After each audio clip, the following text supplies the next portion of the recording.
So, this PowerPoint presentation is on integrating sources.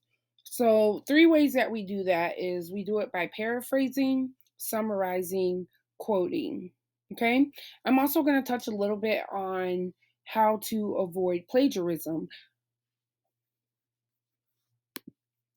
So, when we're using sources, you'll be using sources to support your ideas. So remember, the sources you choose should be backing up your beliefs, your claims, and help you be thorough on your grounds. So there's several ways to incorporate sources, and each type of incorporation serves a different purpose. So we have number one, summarizing, which you basically give us the gist of the text, the main point of the text. We have paraphrasing, that's where you put the text in your own words. And then we have quoting. Your quotes should be identical to what the text said. Okay? No one should be copying and pasting into their paper because when you submit it, it identifies that you just copied and pasted. So even when we're quoting, we want to rewrite it in the formatting sense. Okay. Summarizing. Summarizing. Boil down a large section of text to a much smaller version. So one article to one page to one paragraph to one sentence. Condense a text to its main ideas. So we could literally take an entire article and end up with 5 to 7 sentences because we've given the main point of each paragraph. You want to avoid patch writing, and what happens with that is when you're using sentences out of the article which you didn't really write yourself because you're stealing someone else's ideas. So when that happens, you should be using quotation marks, and then it walks a very fine line between paraphrasing and plagiarism. So avoid patch writing, reusing sentences or even small phrases and sentence structures from the original. Plagiarism can come down to even when you use a word that perhaps is not in your vocabulary, and it's identical to the article. So if you find yourself in that situation, you should give credit to the author. Paraphrasing.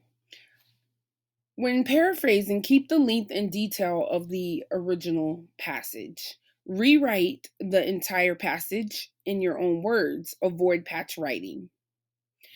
One of your resources this week is the little seagull, pages 110 through 113. You'll get to see some examples between summary and paraphrasing. So that will give you more insight on how to avoid patch writing. Quoting. When you quote, you're going to keep your quote short. Although, for those of you that may have this essential quote that's elongated, remember there's a formatting MLA style for that where you're going to indent and make it a paragraph block in itself if you do that. So put quotes in block format if quoting more than 4 typed lines. So remember, if you have a fairly large quote and that starts with 4 lines or more, you are going to indent it and block format it. So what it looks like is your whole paper will be double spaced, of course, but let's say you have an elongated quote. It will be indented and it will be fairly smaller. It's more condensed. You want to use an ellipsis when you cut down long quotes. So maybe the quote is really wordy and you want to be more concise about it.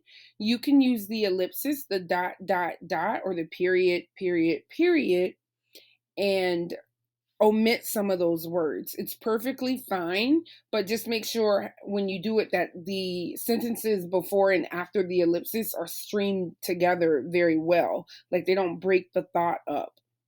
The other thing that you can do is use brackets. So sometimes a quote you want to use has a different verb tense. So you can use brackets to change up those verbs, or even maybe it's a word that